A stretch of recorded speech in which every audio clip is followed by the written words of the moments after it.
What's going on, guys? Tate Talks Medicine here with our Step 2 review series, and today we'll be talking about some high-yield risk factors.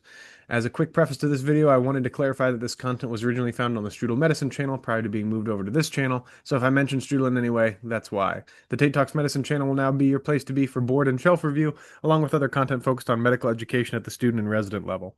As always, like, comment, subscribe, and let me know what kind of content you guys want to see next. For now, let's get right into it. First of all, for the AAA, the abdominal aortic aneurysm, what is our main risk factor? So hopefully you were thinking about smoking there. Remember also the biggest risk factor for aortic aneurysm rupture being the diameter, and there's our intervention criteria there. If it's greater than 5.5 centimeters in diameter in a male, greater than 5 centimeters in a female, and there's an expansion rate of zero point 0.5 centimeters over 6 months. So now about an aortic dissection, what's our main risk factor? So hopefully you guys were thinking about hypertension. Remember, there's also an increase in risk associated with Marfan syndrome or Ehlers-Danlos syndrome because of the connective tissue weakness there, or in congenital like bicuspid valves. So now atrial fibrillation. What's our risk factor for atrial fibrillation? So this is mitral stenosis. Now it is to be noted AFib has a ton of risk factors, and that's everything from like all the basics, so like age and all the comorbidities, hypertension, hyperlipidemia, diabetes, all associated with an increased risk of atrial fibrillation. But specifically mitral stenosis, when we think about this idea of left atrial enlargement, as those cells begin to stretch, they become more vulnerable to developing this arrhythmia, being atrial fibrillation. Now let's think about mitral stenosis itself. So that, what is our risk factor for mitral stenosis? And let's think worldwide. That's my hint for you guys. So this is rheumatic heart disease. Remember, like I said, this is worldwide risk factor. Rheumatic heart disease not as common here in the developed world, but in the developing world, there is a lot of rheumatic heart disease that can occur, and therefore would leave mitral stenosis. Remember, acutely, like acute rheumatic heart disease can cause like more of a mitral regurgitation type, or mitral regurgitation can happen a little bit later on, but it starts as mitral stenosis, so this might be a risk factor for that. Aortic stenosis now. What's our risk factor that we want to think about here?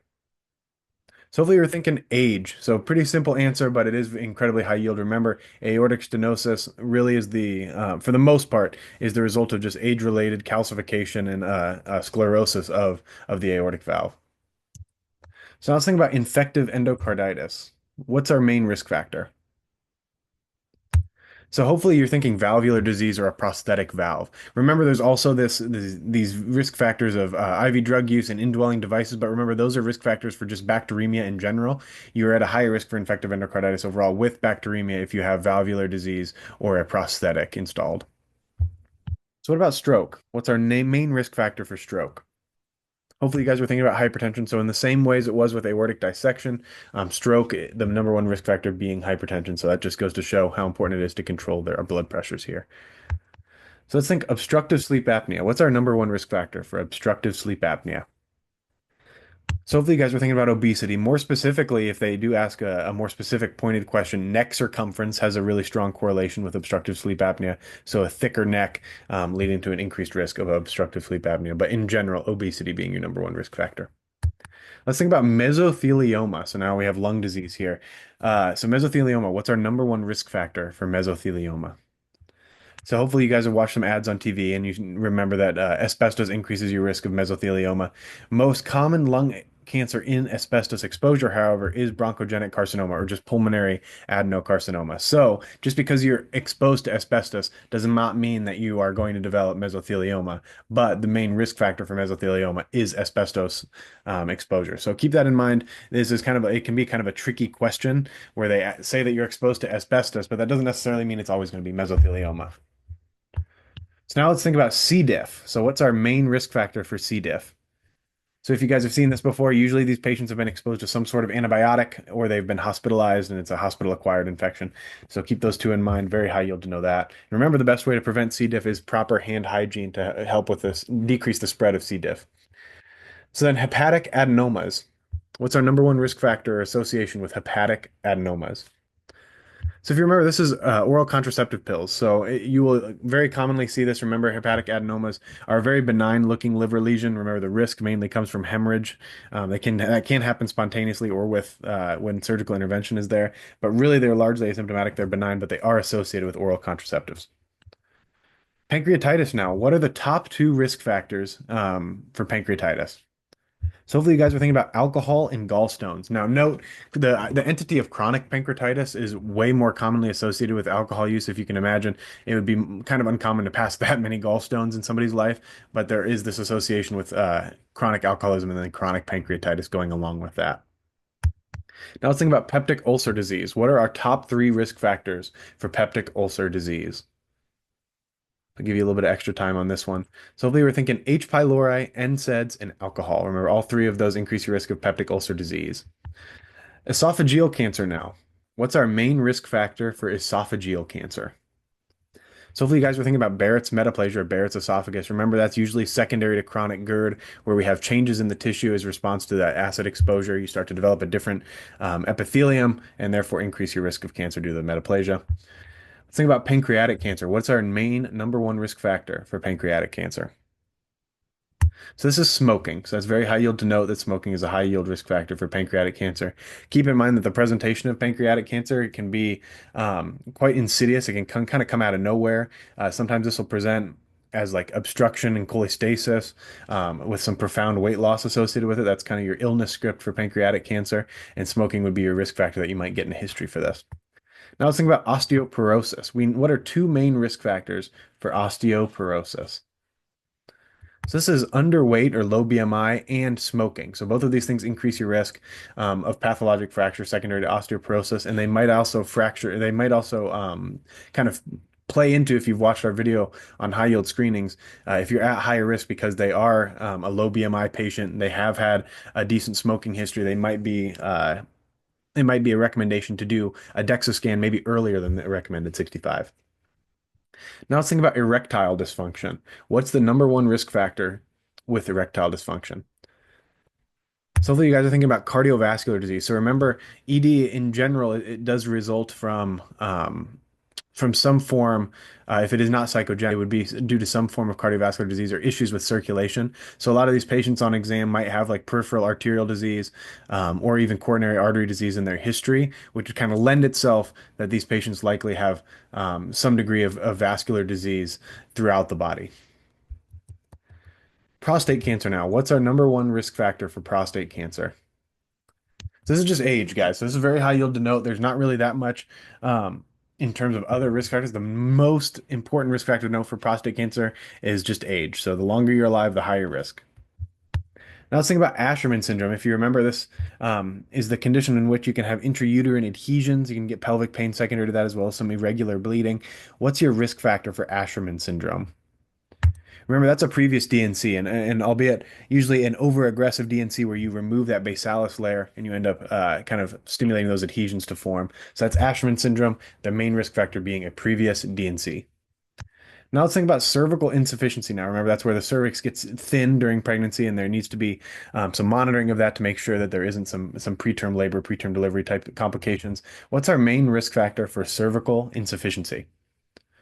So remember, this is prior cervical procedures or prior pregnancies. So as far as cervical procedures go, most commonly this is tested in the setting of like a prior LEEP or a conization for like cervical tissue sampling. But then there's also the idea that the more pregnancies you have, the more easily that cervix kind of flattens out and can become thin and insufficient.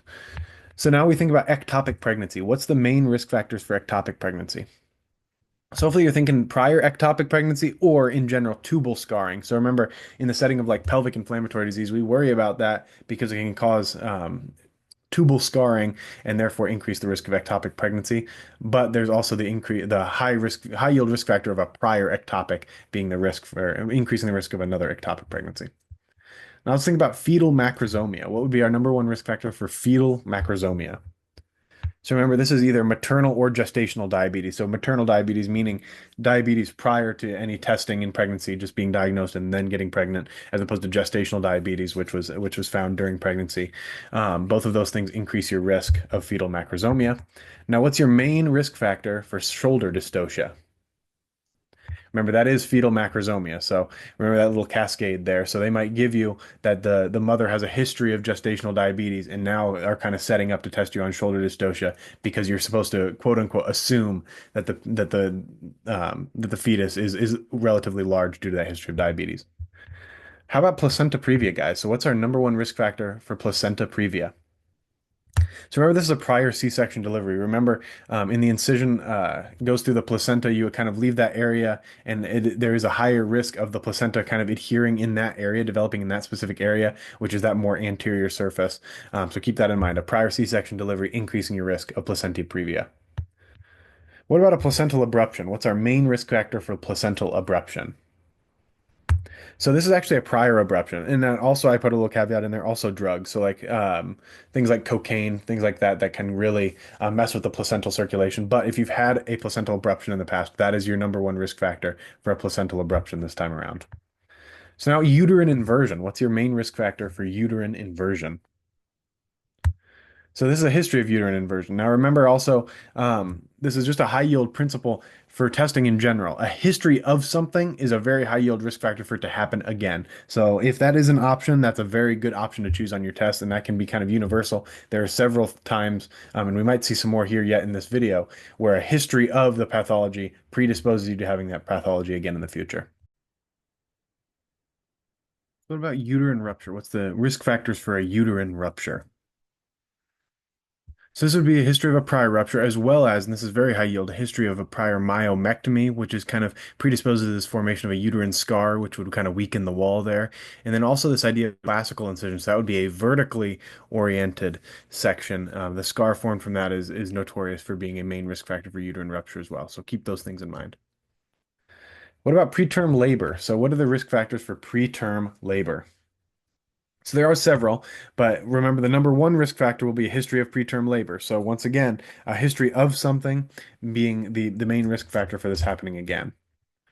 Now let's talk about endometritis. So what is the main risk factor for endometritis? So if you really think about kind of what's happening in infection in the endometrium, your risk factor would be a C-section. So remember, if you're cutting the uterus open, the risk of getting the endometrium infected is increased in that circumstance. So keep that in mind as your number one risk factor being a C-section delivery. Now let's talk about endometrial cancer. What's your number one risk factor for endometrial cancer?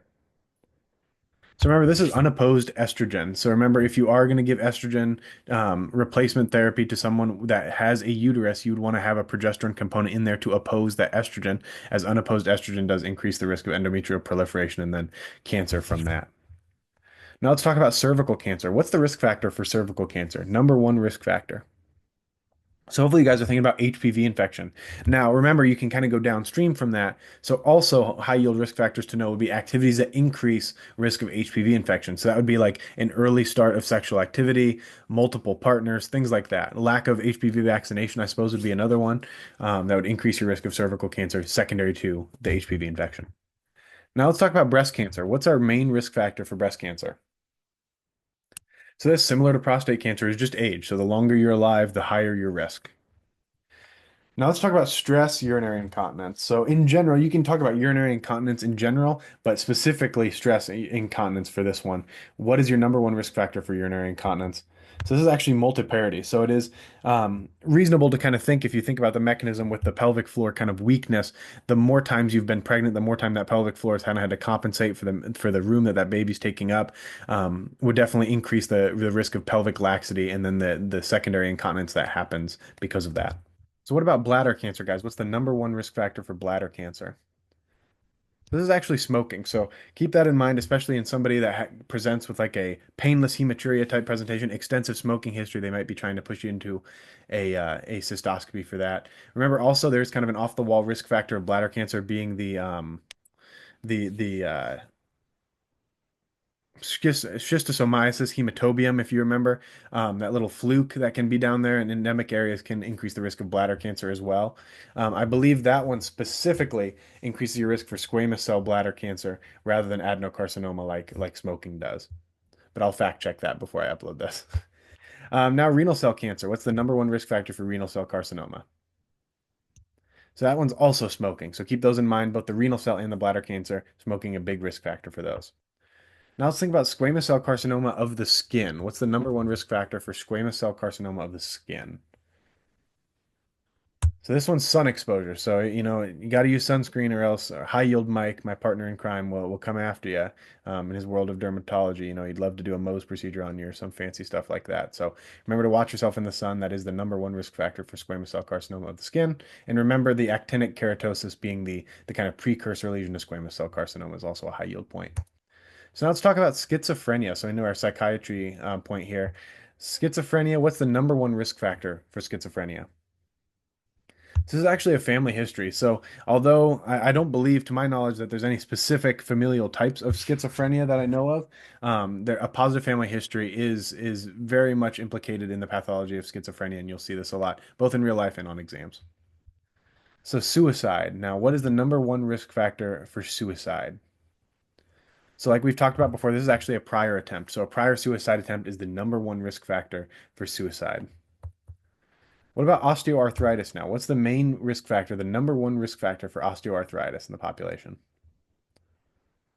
So hopefully you're thinking about obesity here, and this kind of makes sense pathophysiologically. If you just have excess weight there, and you're putting that on those weight-bearing joints, especially like the knees and things like that, you could see how those joints would eventually break down. The cartilage would wear faster, and therefore increase your risk of osteoarthritis.